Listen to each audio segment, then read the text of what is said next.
In this chapter, we'll focus on some of the advanced configurations that are provided to you through Spring Boot.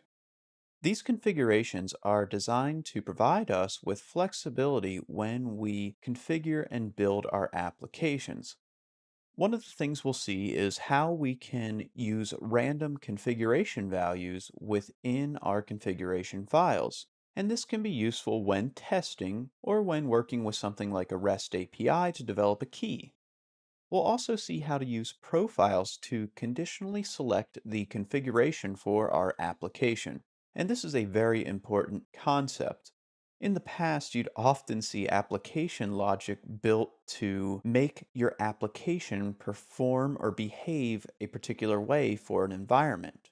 And with Spring, they have created the profile, which is a very useful tool to allow us to say, hey, these particular beans are used when I'm running in this environment, and these particular beans are used when I'm running in this other environment.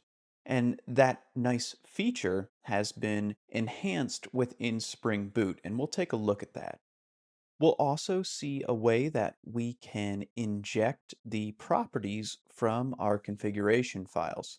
So we've seen in the past that when we specify different program arguments or we specify different properties within a Spring application, they're available via the expression language because they are actually built into the IOC container using various features.